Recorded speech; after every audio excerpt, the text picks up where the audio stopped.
How do you buy business if you've never had a business before? You don't have that acumen. Buying a business is the easiest way into business. But I think getting a mentor or education, that could be different ways, because like I said, you might not be able to afford it. So if you can't afford it, if you've got £100 spare a month, invest that into a good community, and then the other $80, go and take someone business-wise out for dinner once a month. Where would you say that is the danger zone when you're partnering with somebody?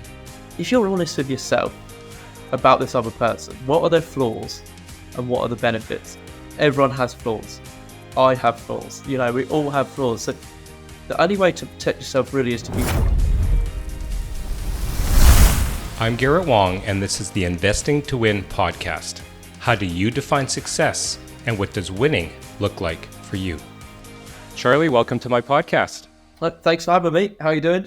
I'm doing very well. Why don't you tell the listeners where you're currently at, because we can detect an accent. I'm from England, North London originally, but to be fair, I tend to spend my time in different countries these days. So it looks different each year, but this year probably 50% of the time so far in the UAE, about a month in Spain, the rest in England. So all over the place, but I'm currently sitting in England. Wow. All right. Excellent. Well, why don't we start? That's a good segue into your background. Why don't you tell the listeners a little bit about your background, and then we'll delve into the topic at hand. Sounds good. It's hard to describe myself nowadays, to be fair. I used a really cheesy line recently saying I do what I enjoy, but I won't say that. I'm Charlie Panayi. I started off in the real estate world, so I invested from quite a young age and built large portfolios, and really that was where my business journey started as such. And I still am very heavily involved in real estate around the world. But I do lots of other things as well now. So I mentor, I coach, I buy businesses. Anything sort of $1 million up to $5 million is a keen interest to me. I have a private community.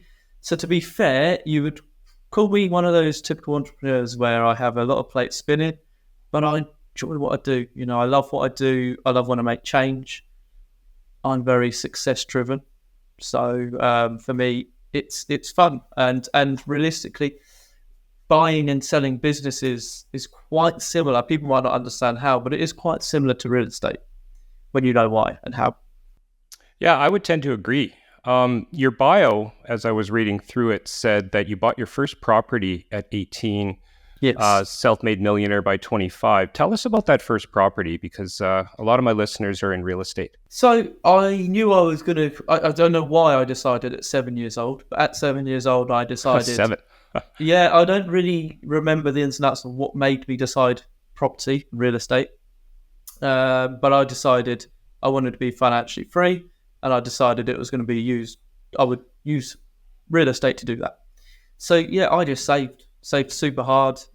Easters, I used to be a Dangum Easter, I used to give coins, and I worked from 12, and I just was grafting really to really be able to buy my first whatever it might have been in real estate, but something as soon as I was physically allowed. And obviously in the UK, you're not allowed to complete on a property as self-owned until you're 18, so that's when I did it. I really fast-tracked in terms of just saved, worked, saved. So then the day I could complete on a purchase, I did. Okay. And I'm assuming was this your own personal property that you were going to live in, or was it a rental? I never intended. Do you know what? My goals was never to leave my mum's house until I got married, because I realised it was a good saving opportunity. So no, I was never going to live in it. It was only ever for an investment. The reality is I left my mum's home far earlier than I planned because of work. But that was my initial thoughts. I'm going to stay there till I get married, and I'm going to save as much money as possible and keep investing. But life took me different ways. So I had to go a bit earlier than I planned. Okay. So you have this first property at 18. Amazing. I bought my first one at 27, and I can't even imagine if I had a 10-year head start. What was the pathway after that? So I was actually working as an account director of one of Europe's largest training and mystery shopping companies. So I was earning, for my age, good money. So I was earning good money there, investing everything into real estate. So I scaled pretty quick. Not as quick as I could have if in hindsight, if I paid someone like me to teach me how to do it, I would have done a lot more and a lot quicker. But I was relatively ignorant in terms of I was making good money, so I will invest myself. So yeah, I think it's hard to know when I got to the portfolio to a size where it made me financially free, because I wasn't really looking at it. I would just do it, buying and buying, investing, working, investing, buying. So I think the first reality I had where I had a sizable portfolio where I had freedom was in 2011, when I could do what I want. So I just took time off work and lived in Madagascar and volunteered for a long while. So yeah, I really just kept buying. Anytime I had a penny spare, it went into my investment, and it was like, how do I buy the next property? But how do I get to the next one? And it was purely all I looked at was buying the next one, buying the next one. How do I leverage skills? How do I leverage relationships to do that? And yeah, I should have probably noted what I didn't do by the age of 21 and or 25. We actually rounded up to 25 because I may well have been a self-made millionaire at 21. I just never looked. Yeah, I mean, that's part of. I interview a lot of successful people here, and I think they look beyond. Right, it's not the goal to say, "Oh, I want $1 million. I want to be a millionaire." They have like a further goal, and then that's just more of a stepping stone. But 2011, how old were you then? 20, nearly turning 21. Oh, geez. Okay. So it's only a few years after. So literally you're just saving and buying these properties. Any particular, I mean, the BRRRR method, or are you renovating them and refining them, or you're just literally saving down payments? Well, this is where I say some part of me, yeah, if I could have turned back time, I would have invested in someone to really give me an open. I was just doing what I thought I knew in real estate back then. So there was no real defined strategy. The most obvious was like buy to rents, because that was simple. I understood if I was spending 25% down on this purchase, I was going to get this much mortgage. This is my rent. This is the profit. I'll own it for 2 years. I'll pull the money back out. I'll buy more. That was really, I did refurbs, not extensive refurbishments. I'm talking, just tarting up, new kitchen, new bathroom, decorating carpets. So I always looked for that, because I realised most people in my world, in the UK and Europe, and obviously I've gone further afield since, they were always looking for this huge project, and they were ignoring these little bits where actually I made some really good money. I maybe, there was one property I bought, I don't remember when it was now, but people just weren't buying it because it had fuchsia pink walls, it had a fuchsia pink kitchen, and people just couldn't see through it. That cost me £8,000 English pounds to get it, to then pull out £88,000 on top. Wonderful. So it was really a buy to rent / minor refurb strategy. I never used other people's money. I never knew anything about that side of the world, conversions. It was pretty straightforward back then. Okay. No, that's just grind it out.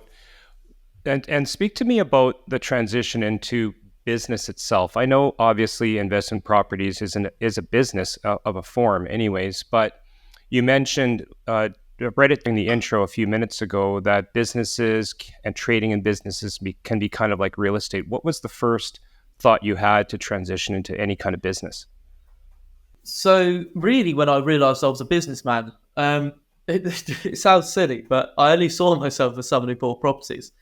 And then I realised what I did for work. I realised what I did in real estate, and I saw I had quite a good skill set of understanding how to scale people's businesses. I worked within businesses. So I then started thinking about the leveraging, and anyone who really scales property and real estate portfolios successfully understands how to leverage.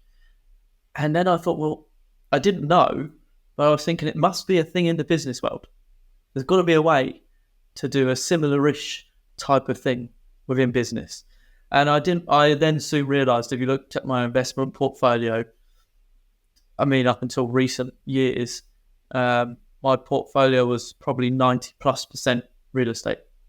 Now, to me, I love real estate, I call it a sexy asset. It's something we can still, see, feel, touch. But I realised you don't want all your eggs in one basket. So yeah, it was really the leveraging and understanding that I've got an ability to understand how to scale things, and I thought I could relay that. So that's when I started looking at businesses. Obviously, I accidentally, naturally, whatever, started a few businesses that I still have to date back when I was 18. So yeah, that's really where it come from, the leveraging idea, leveraging skills, not just money, leveraging skills, leveraging contacts, leveraging friends. Really, if I could take a $1 million business, because we tend to look in America a lot, UK, America specifically, and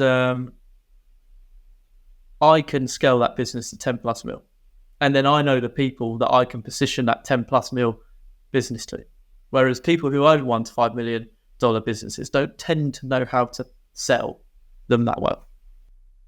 Okay, lots to unpack there. Let's talk about the concept of leverage. We're gonna, maybe, if you bear with me and humor me, real estate versus businesses. Now, obviously, I think in real estate, the main audience listening here can understand that, right? Because you're saving up money as you did, whether you use other people's money for the down payment or not, and you're leveraging that, going to a financial institution and purchasing a property instead of paying for the whole thing. Where does leverage come in your mind, and really sort of really define it for the audience with respect to business?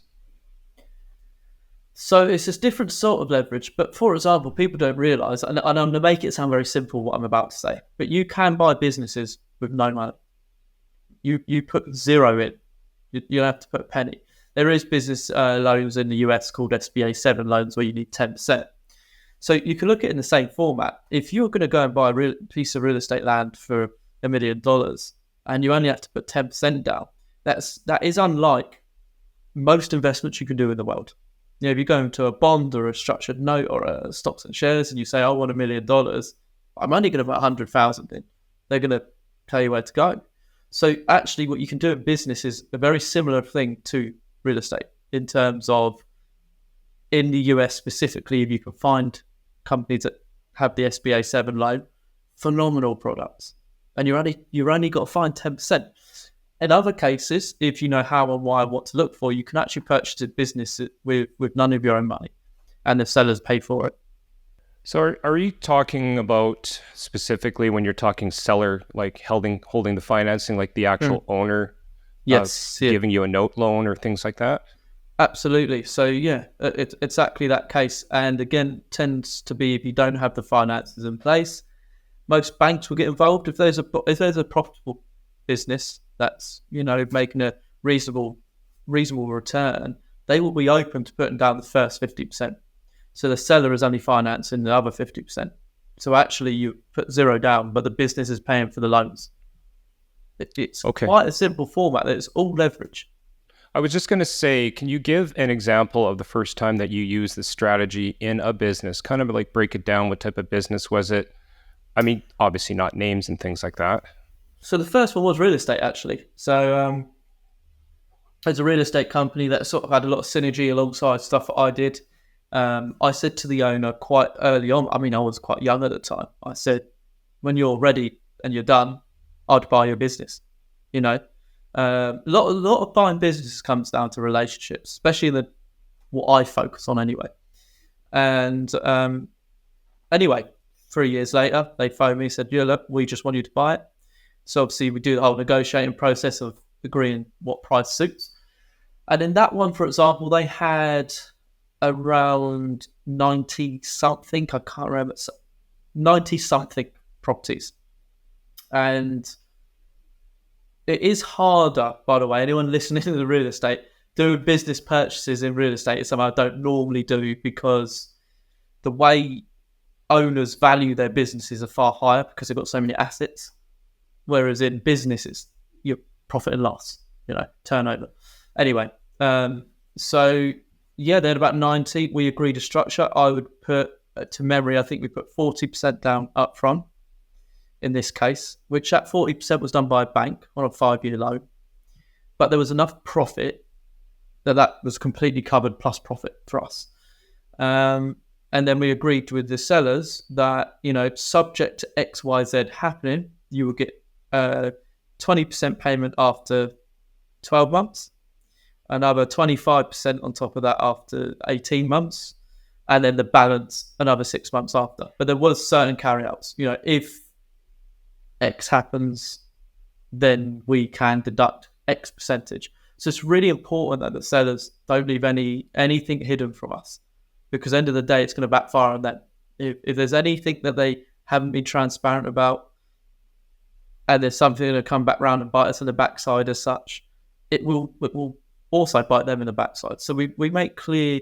So that's the structure I did there. So it was all in all just over a 2-year acquisition. I mean, you own it up front because it's just seller finance, but in terms of paying off everything, in that case, it was a very good case. That loan we took for 5 years from the bank, we actually paid off in the first year. We had that much profit in the deal. We paid that off, plus still meeting the payments to the previous owner. And I think we had some carry out. So I think in the end, after the 2 years, there was like a 4 or 5% reduction in agreed price because of the carry outs. But it was a successful transaction. I don't focus on real estate businesses anymore because of what I said. The asset side of it actually makes it value-wise quite difficult to put through banks and financiers. Yeah, I'm actually surprised that the first business that you did was in real estate. When you said a real estate company, I wasn't sure whether you were talking about a realtor brokerage or things like that. So you actually went out and purchased basically a real estate portfolio from somebody that had 90 units. In hindsight, I would do it. Well, because it's all the value, right? Like you're not purchasing a restaurant or even an electrician's book of business or something like that, which would be significantly less, right? 100%. And that's what you learn as you go on. Obviously, don't get me wrong, it was very profitable. So touch wood, it was a very big success. However, what I put into that one deal, I probably could have done a hell of a lot more. Coming back to when I bought my first property, if I knew what I knew now, I would have done what took me 10 years in probably 2 years. And it's the same in business. You naturally, because of my real estate background, I thought real estate, it was just really, obviously I've headed up the world's largest independent financial consultancy on real estate investment around the world. And the UK, they're Europe's largest training and mystery shopping company. So I realised actually I've got a far bigger skill set. Property was my side hustle. My actual knowledge is business. So I sort of, after that transaction, realised, well, wait a minute, let's focus on things that I have synergy in. Professional services. I work with one of my best friends these days as well in a capital purchase company where he's got an extensive background in software. I've got an extensive background in professional services. So, we were really focused on those. Obviously, I'm still heavily involved in the real estate world. I still purchase every month. I still mentor people. I still hold investments and invest for people. So, it's still a passion. It's just, as hopefully without sounding the wrong way, but once you do something really well in one place, you do, as an entrepreneur, think, well, what else can I do? And that's really where that comes from. And diversify a portfolio. Yeah, I would tend to agree. One of my business coaches has, I don't want to say he's convincing me, but what I'm seeing as I go to more and more business conferences and not real estate conferences is that a lot of really successful business and entrepreneurs will like to work in the business world, buying, selling, scaling, and then they use those profits to put into real estate passively rather than working the real estate like you and I did when we were younger. Would you tend to agree with that? Yeah, definitely. That's where I've really gone over the last probably 5 years, 6 years, is focusing on the income coming from other streams. I still make a hell of a lot of money from the real estate world in terms of the reality, but I've definitely treated that more as a passive income, as you just said. Put the profits in there because it is a solid investment. As long as you're not looking at real estate as a quick turnover, it's still a solid long-term investment. So that's a passive side. The businesses and the community that I run and things like that, that's where I make the other income. Okay. Tell us a little bit about the community. I have an online community myself for self-managing landlords. What does your community focus on? It was focused, so I accidentally fell into international speaking a long time ago when people realised what I did, large corporate companies, and used to get me in to speak to their celebrity customers and stuff like that. And then I accidentally started mentoring people, not really realising I was doing that.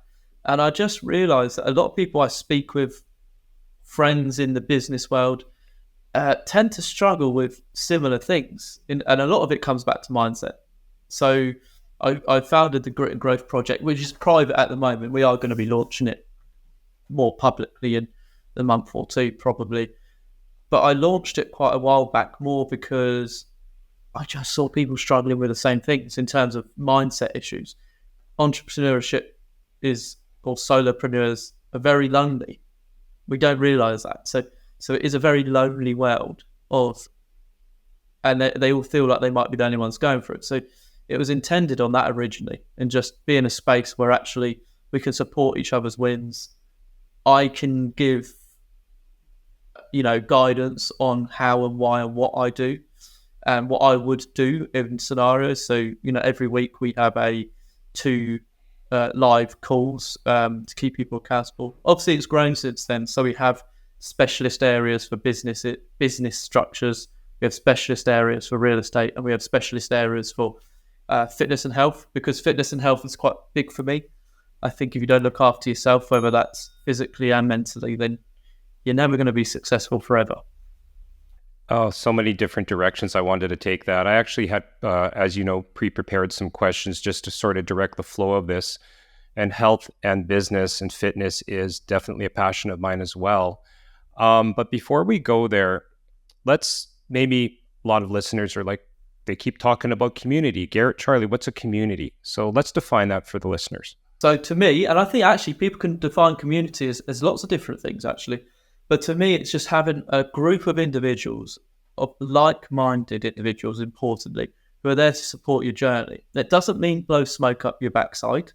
It's there to just be honest with you. And the reason I say this is most people I'm going to call it village and,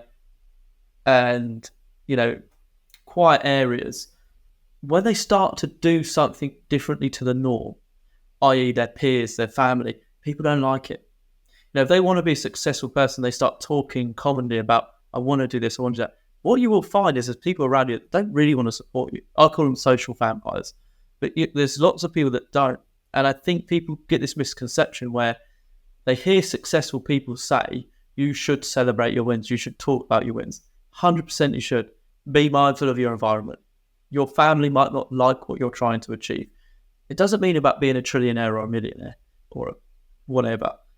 If you want to be the fastest walker down the road, you want to surround yourself with people that want to walk fast down the road. If you go saying to your uncle, who never gets up off the sofa and is 24 stone, how fast a walker you want to be, he's not really going to be on board.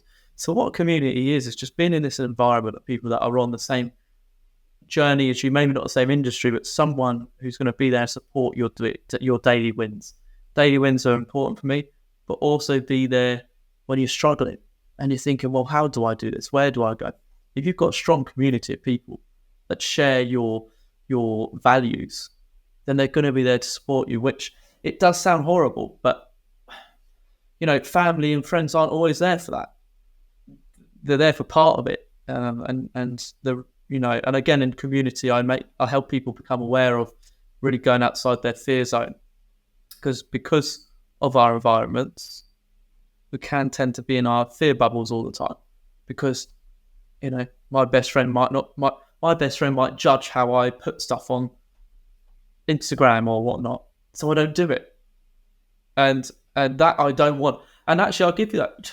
Sorry to go on here, but on this, but hopefully we've got time. So I'm not in a rush. But I've got one of my best friends. He hasn't watched a single one of my videos for 4 years.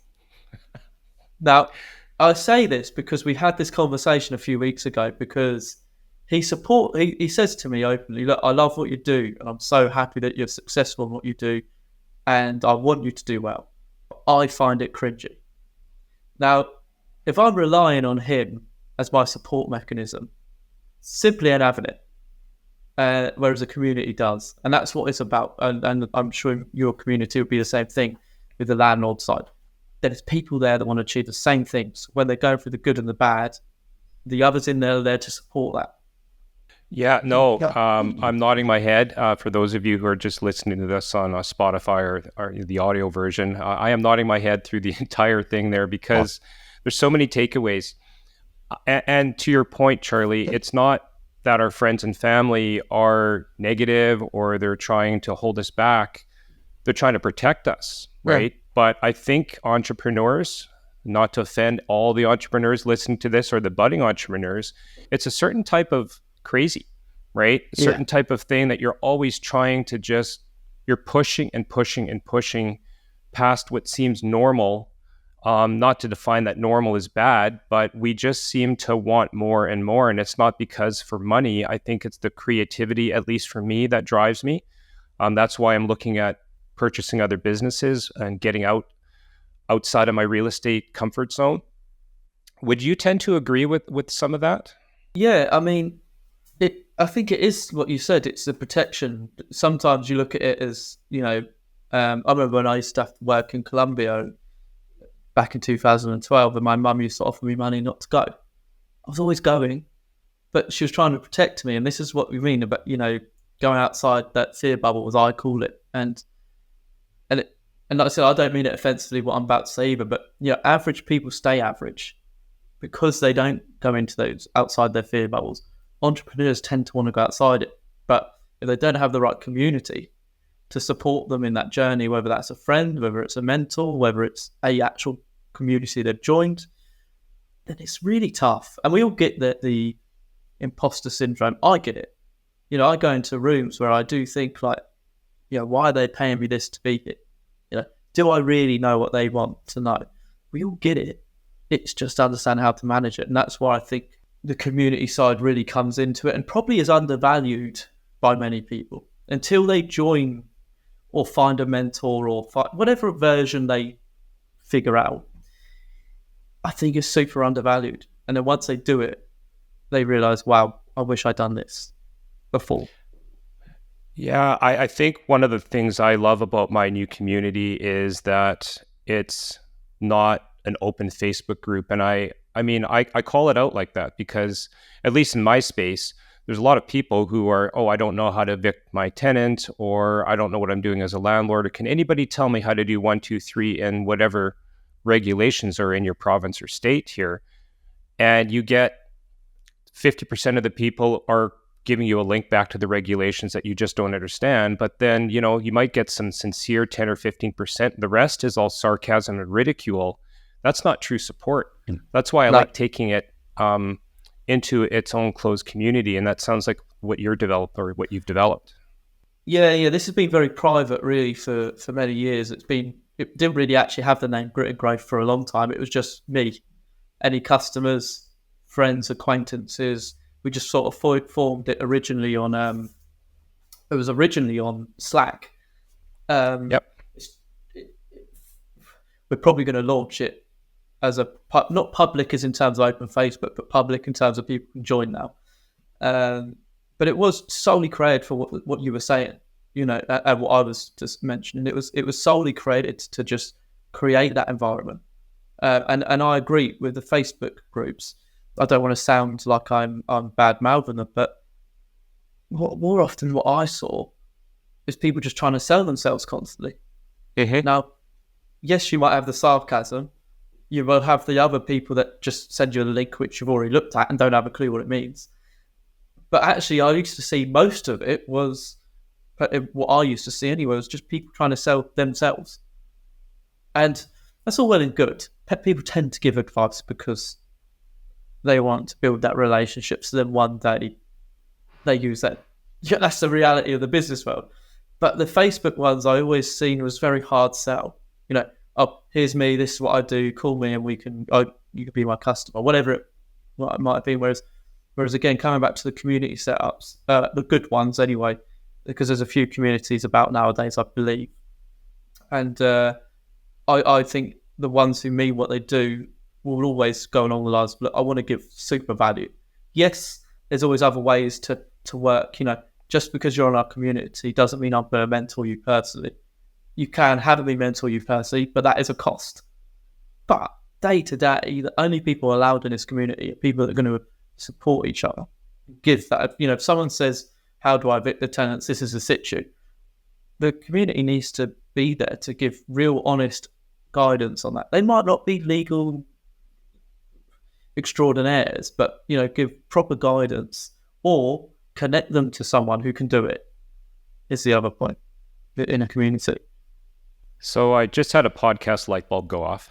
Yeah. I had initially asked you leverage, right? And in my mind, leverage in real estate is financial leverage. Okay. What you've just described is leverage of other people's experience who have either done it or are going through it. That's really the true definition of community for me. Yes. And like I said, I did that with not even realised I was doing it for a long time. And that's where my personal community come from, was that, wait a minute, if this person's struggling, but most people I deal with struggle with the same things. It's not business. I can tell them things in minutes, because most of the people I mentor, I'll say most do, probably 40% are business related, 40% are property related, and then the other 20% is mindset. So most of my business is either real estate or business. And both sets of people had the same issues, with the day-to-day stuff. Obviously, real estate's slightly different. If you need a builder, I know who to give you. If you know a broker, a financier, I know who to introduce you to. Because, even this morning, I had a developer who stupidly, I shouldn't say the word stupid, but it is stupidly, decided to not get his new builds insured through the process. Now, this is in the UK. When you're doing a new build, you should have NHBC, or there's other insurers out there. And they come out through the process and sign off each stage and give you a 10-year insurance. This gent done a retrospect insurance. No lender will lend on that. So now he has just built some really high-end new build property, like proper built. We get gone all out. The way he's built them is really good quality. Only cash buyers can buy them. Now, you and I know, as soon as it's only available to one type of buyer, your value is just gone. So, like someone like that, imagine if he was in a community from day one when he first thought about building, because this is his first project he built himself. He's been in the building world for a long time. Just imagine if he was in a community and he just shared his start. Someone in that community would have said, make sure you do this. Yeah, don't. And then we could have that discussion. He might still have chose to not do it, but at least he would have had an opportunity to realise, should I do this? And have those conversations. Somebody very smart once told me, you don't know what you don't know, right? That's what we're talking about here. Yeah. I went in as a exec director of a global company a few years ago, and they said, just do what you want to do. I was like, but what do you need? They're like, I don't know, whatever you need. I was like, but I don't know what I don't know in your business. So tell me what you want, and then I can tailor what we're going to do. So yeah, I always say it to people, you don't know what you don't know. Yeah, no, 100%. You mentioned that one of your strengths that you bring is professional services. Tell me a little bit about what type of professional services and how you develop that skill set. So it all come from that. I say develop. I think that was just a natural ability to be able to look at a structure, whether that's real estate, business, and just see where the scalability is here in terms of, I call it professionalizing. If we're looking at the business world specifically, professionalizing a business. So I was part of a group that we went into a company that was valued at around $8 million. And The reality was it was worth a hell of a lot more, but it just wasn't professionalized. They didn't have proper staff procedures. They didn't have proper handbooks. They didn't have proper, really procedure-driven, structure-driven. Because it was founder-owned, scaled. Normally when it's founder-owned and scaled, you learn as you go on and there's process. So to big businesses, they only want to buy businesses that slot straight in. That's it. They don't want to do any of the work. So what I realize is that ability that I can see a structure and very quickly establish what needs to be done to make this company professionalized and scalable. And I think obviously you develop it, because the first time you're involved in acquisitions to, a few down the line, you learn a lot. But from a business side, I already knew it. And I think there was a natural part of that. And it was a skill set that I still work on because I love relationships. I mentioned my friend earlier on this podcast. He has a skill set I don't have. So when he was coming out of his work, because he was very successful, earned a hell of a lot of money, but when he was told to jump and how high, he jumped that high. And he realised in 1 year he travelled between the US and Japan and Switzerland and the UK 54 times in 1 year. There's only 52 weeks in a year. Yeah. So he resigned, and we were just chatting in a pool in Sicily. One of my best mates. We were there for another friend's wedding, and I was like, "Look, you've got a skill. You got a skill set I don't have." He's like, "But you already do it. So why would you work with me?" I was like, "I'd rather have a share of a big pie than all of none." I was like, "You've got a skill set I simply don't have, and I've got ones that you don't have." Now, if we work together with the connections him and I have in the world of business, we can really scale any type of professional services. Obviously, I would say anyone listening who's thinking about going into buying businesses, it is a little bit like a kid in a candy shop at the start when you realise, hey, there's probably 3 million businesses for sale in the UK and America and the US alone. So there's a lot of options. So you start saying, oh, that ladies' underwear company, oh, I love that. The numbers are doing really well, the profit margins. If you don't know anything about a ladies' underwear company, just don't do it. just focus on something that you have synergy with. So for me, it's, anything that supports a run-of-the-mill. So IT services are always a popular one for me. Obviously media, because most companies need some form of media work.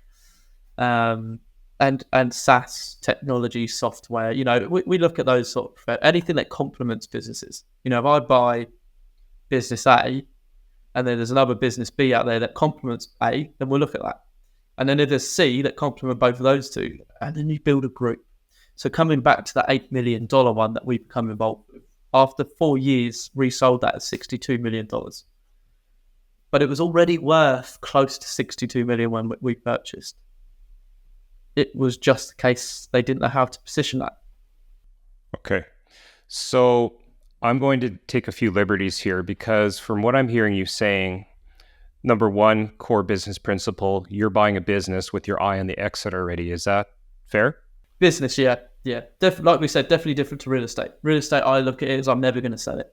Right. And the value keeps going up, hopefully. And, you get that the passive cash flow aspect as well.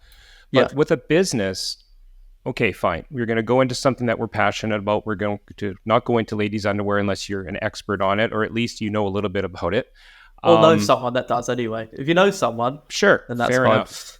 But what are the other core things that you need to look at? Like you just defined, SOPs or procedures, making sure that the solopreneur can actually exit properly, so that you're like, what happens if the business isn't big enough to support all of those extra staff to let the founder out? How do you approach that?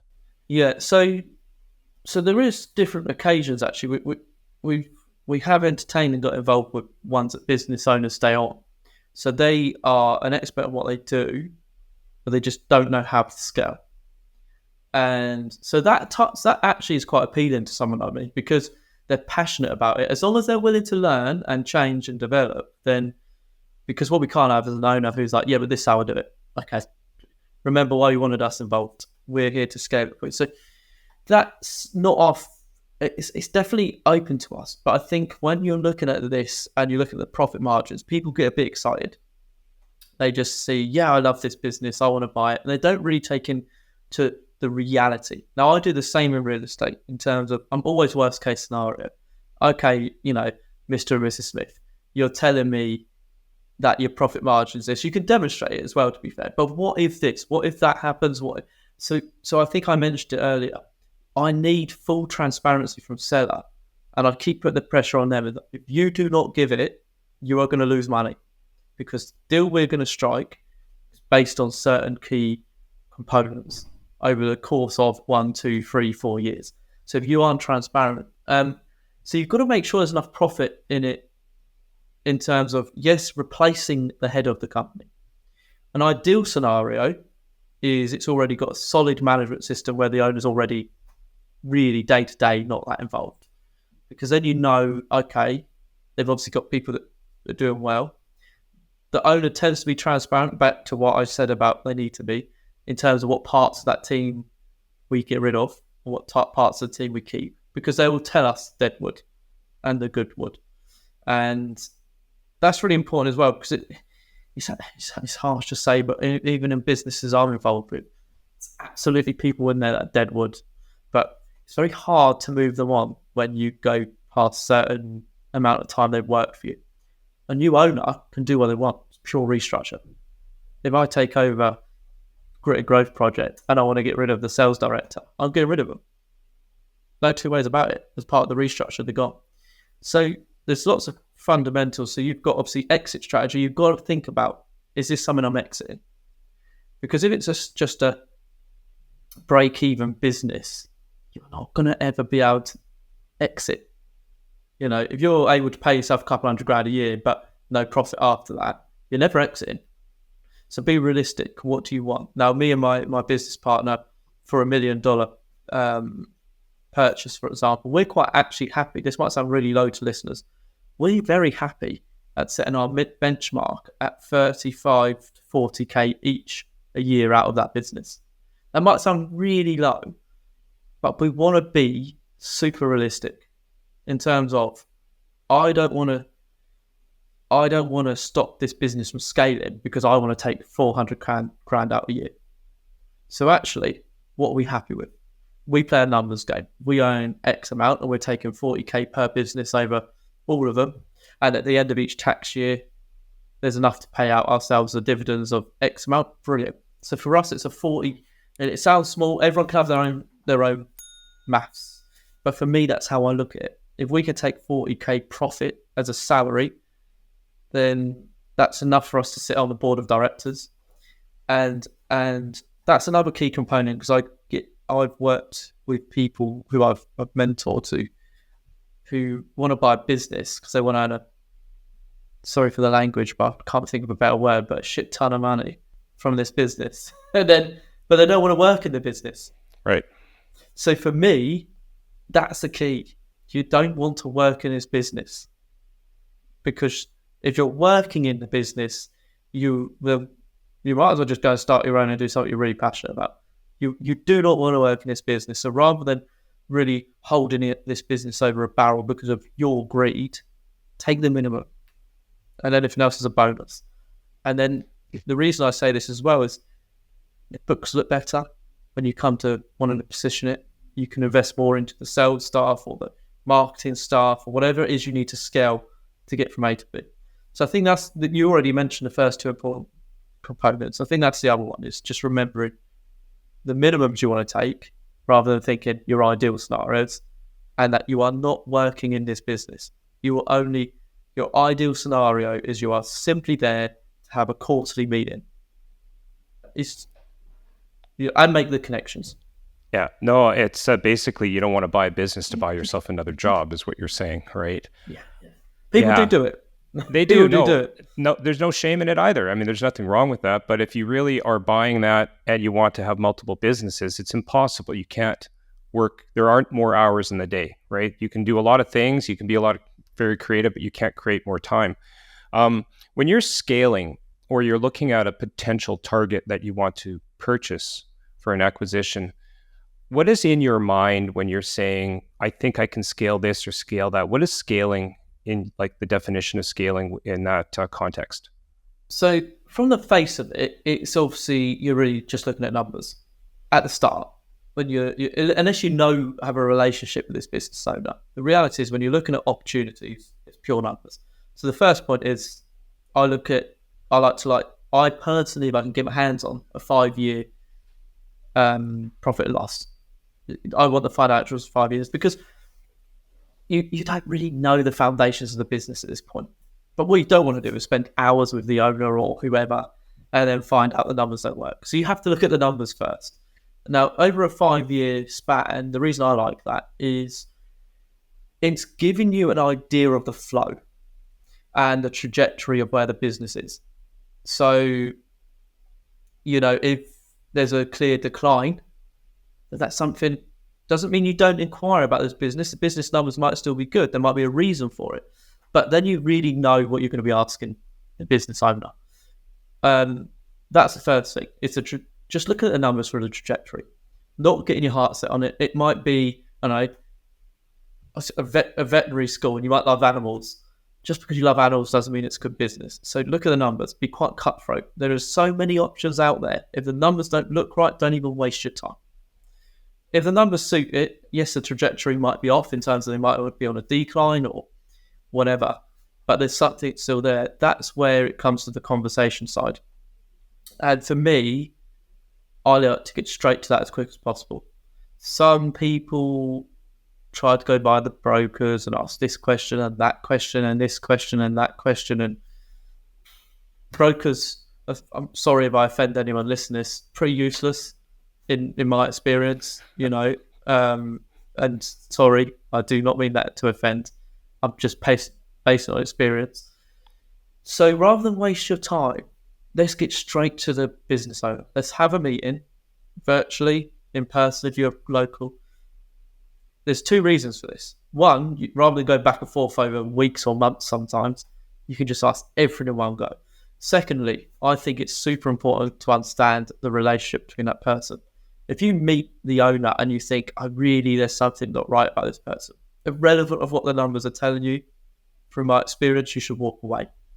Because it is all value-led and it's all morally led. And if you're buying a business where you don't trust that individual, then you probably will have something come back with you somewhere. They'll try and change the goalposts. So it's a huge relationship. And it sounds really basic. But before we go any further, like today, a few hours ago, I sat on a call on Zoom Google Meet, for an hour with a software company that we're in talks with. We already looked at the numbers. We all can see what we can do. I understand that market specifically very well.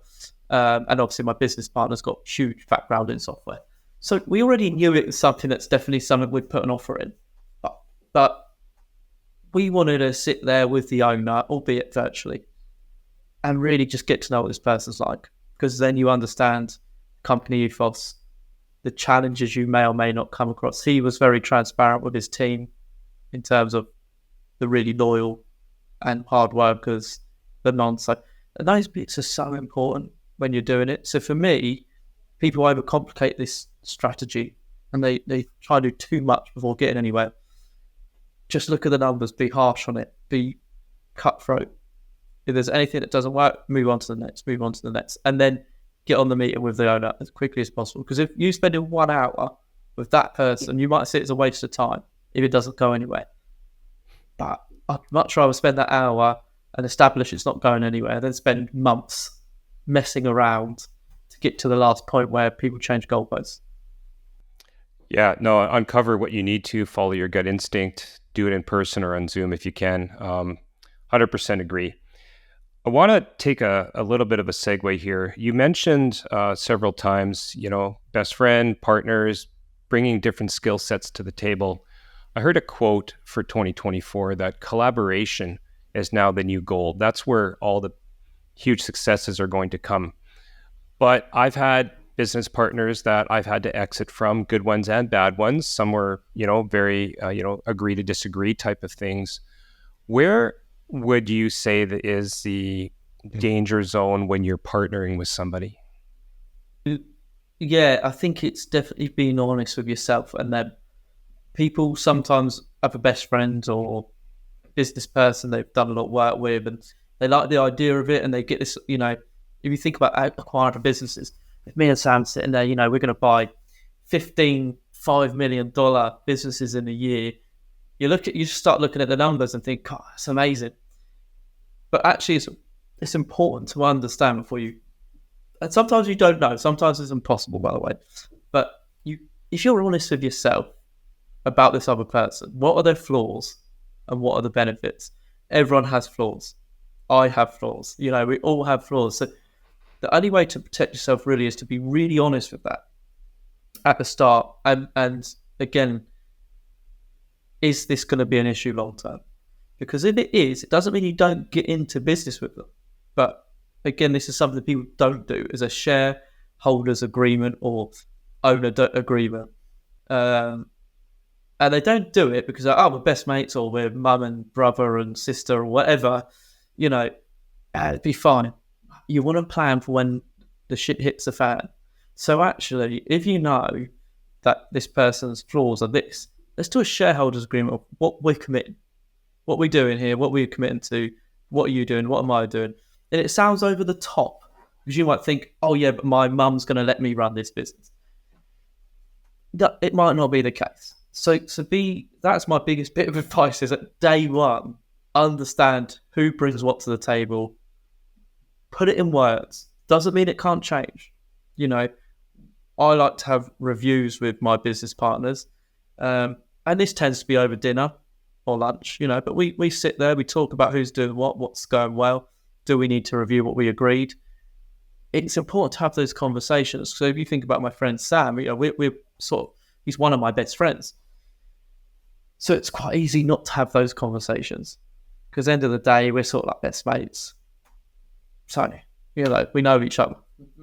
We have to have the hard ones. And I have worked with best friends in the past and it hasn't gone bad, but hasn't gone well, in terms of that they don't match my work ethic. And the problem is if I'm putting in 10%, 15% time, whatever it is I'm putting in on my 100%, I look at my world as there's 100%. That's my time. So if that takes 15% of my time, I want 15% from the other person. But whatever the equation. So yeah, I think that is the biggest key to having business partners. Not taking it, not really getting too personal in terms of like, I love them or I've known them for 20 years or whatever. Business. It's quite straightforward. It is business.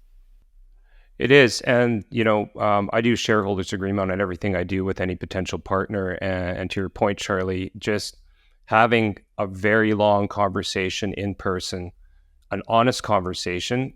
And I think especially when you intimately know somebody, because you know them, but the risk is that you could destroy that relationship if you're not airing everything out at the very beginning. And I think from what I've seen, at least in my personal experience, the biggest thing that destroys a partnership is the perception that one party is doing more than the other or one party is not doing enough.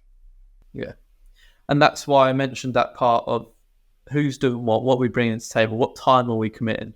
Because time's quite easy. I've done a shareholders agreement with, took shares in a media company recently, about a few months ago. And as part of my proposition as the agreement for the shareholders is time. Who's doing what time? Because if I'm for this company, for example, I'm given 2 hours a month.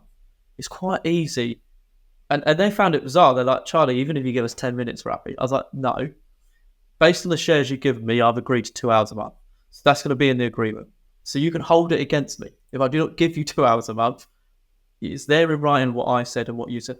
And equally, if you turn around and try and take 3 hours from me, I'm going to charge you for it.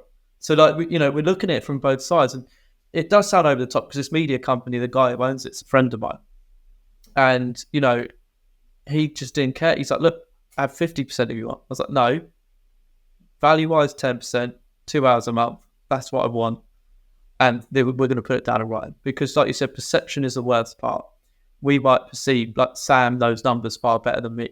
So if in my head, I think, right, Sam's just going to do the numbers every single time. That's not fair.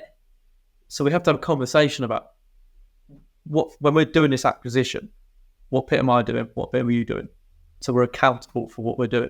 Otherwise, we start miscommunicating, then blaming each other. And it has happened. I trusted a friend a while ago to build an app for me. And this is my fault. They built apps for other people. I knew them for a very long time as a friend from childhood. So I had no reason not really to trust them. So I used them. Anyway, long story short, the app didn't get finished and they took all the money. Now, if it was anyone else I went to build an app with, I would have done so much more due diligence on them. So unfortunately, since that lesson, doesn't matter if you're a friend, loved one, and my mum's different. My mum can have what she wants. But I don't care if you're a loved one or a friend, we will be very specific. Yeah, just because it's the right thing to do. That's what I tell. It's not about, I think as people who are listening to this think about, okay, I'm an entrepreneur. I want to be an entrepreneur. You get that excitement when you potentially partner with a like-minded person. Great. And you're defining all of that. But it's really not about trust, right?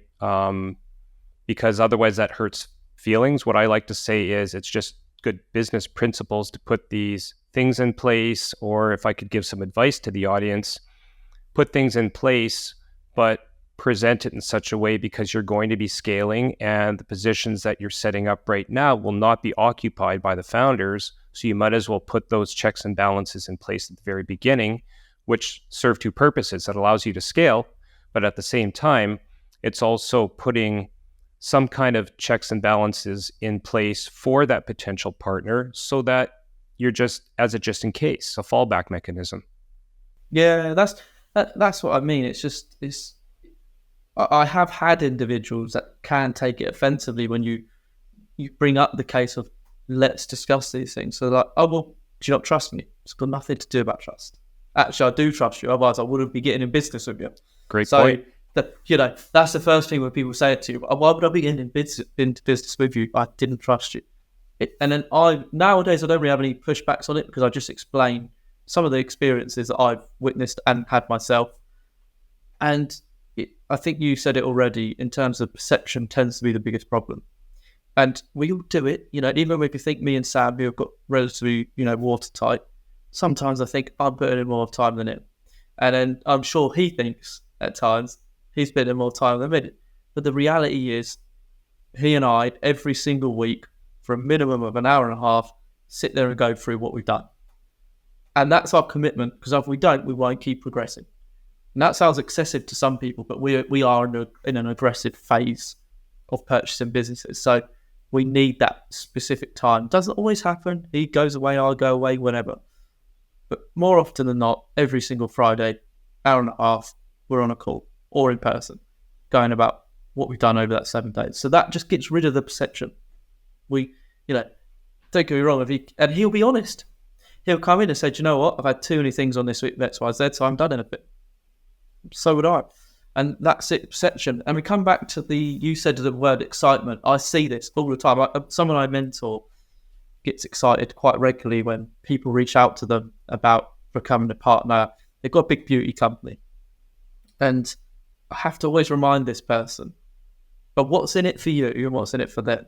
But it's just, I don't want to be negative because I'm actually a very optimistic person, but take a step back and review this. And if we think back to prehistoric times, we're cavemen, so we love being in packs. So it's very natural. Our brains are still wired that as soon as someone wants to be my friend and be my business journey and they feel the same, I'm in a pack.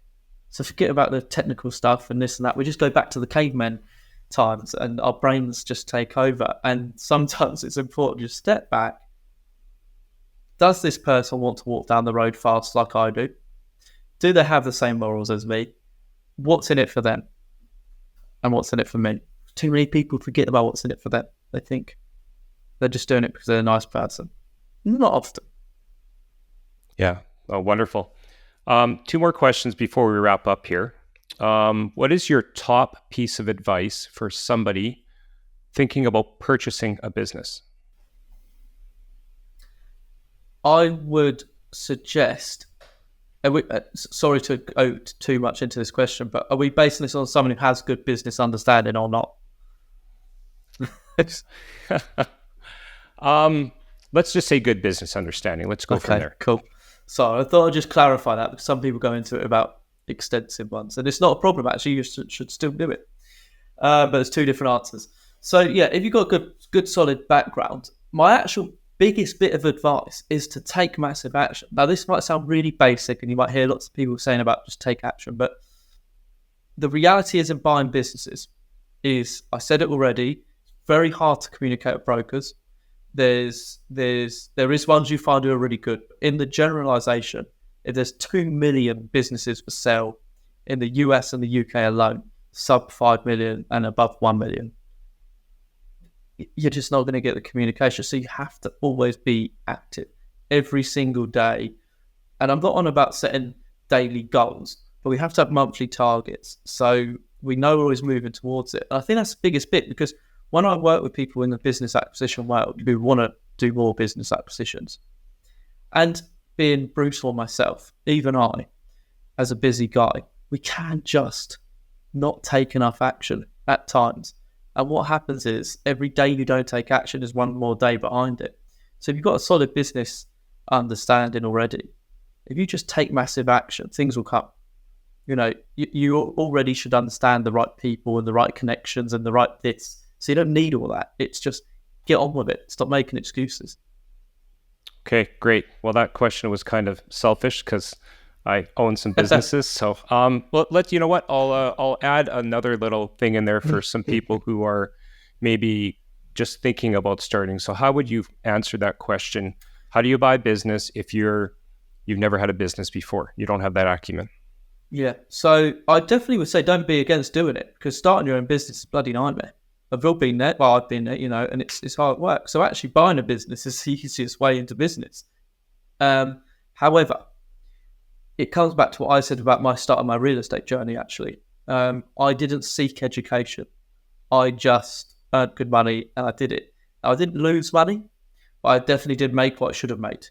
So for me, my best advice would be, look around and see who you can connect to. If you might not be able to afford a mentor, if you can, amazing. But mentors can be a lot of different formats. We can talk about mentors as, you might have a family member who's really successful in business. Take them. The best investment you can do, because I have some people say to me, oh yeah, but I can't, I don't know. Every mentor will charge different amounts, but if you want to work with me one-to-one, it costs thousands. Now, they might not be able to afford that. I tell you what though, if you said to me, Charlie, can I take it for dinner this month on me, which might cost you £100, I will go with you and we can chat business and I can give you little tips. So if you can't afford mentors, maybe look at family members or friends or people you know that been where you want to be and get them. Because the reality is, when you come to do your first transaction, you are going to need friends in terms of people you can bend their ear and say, gosh, what do I do with this? Or what do I do with that? And I think education is the biggest key here. And I don't mean spending money educating every single month and doing it for years and then taking action. Do it at the same time. Seek education, take action at the same time. You'll figure it out, But I think the mentoring or the education is the best way, because I'm sure you know what you know about the real estate side of things. If you, back at 27 when you bought your first place, could tell yourself, could I have got Garrett now, I would have done X, Y, Z quicker. You would have. And people undervalue it. I think so. Mentoring is probably the key. And the reason I say that as well is these people have connections. So let's say you are buying a software company. You don't have to be a software expert. But what you do need is a software expert. So your connections, your mentors, your friends, whatever it is, communities are phenomenal now. We've talked about that already. You could just reach out to them and say, look, I'm in the process of doing this. They've got a solid team, but they do need a sales director or operations director. Who do you know anyone? Now, these guys will connect you to people you just simply wouldn't have connections to. Financiers. I can connect you to financiers you simply wouldn't have access to. There might be, especially if it's your first time in buying businesses, a financier might not want to lend to you because you don't have any background in it. If you've got a good friend, mentor, family member who's got a solid background, they can go on as a non-exec, and then the financial will lend to you. I've done that for friends. See, there's always something in it for me, somewhat. I'm not going to go and sit on a business for free, but end of the day, by having me as a non-exec, they've been able to do that transaction.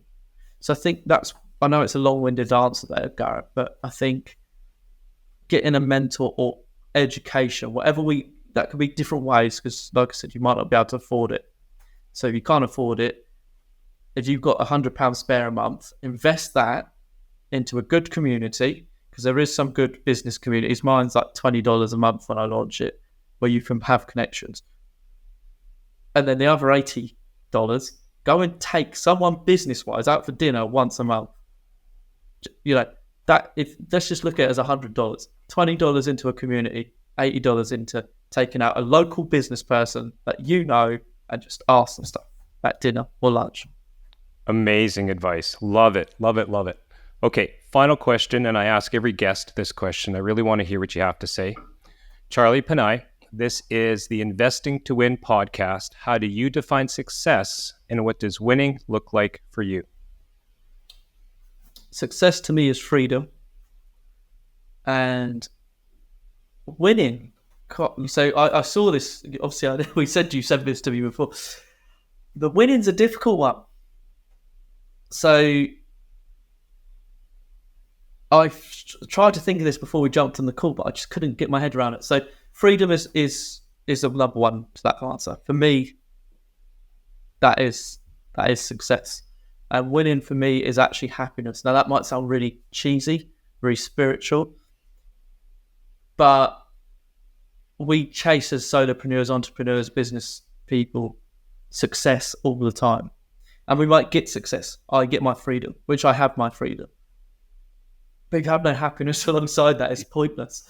So I'm not a numbers-driven guy. I'm not here to make $20 million or $1 million. I love success. Success is freedom. Freedom then comes with happiness. So if you're happy and you're winning, that's as far as I keep it.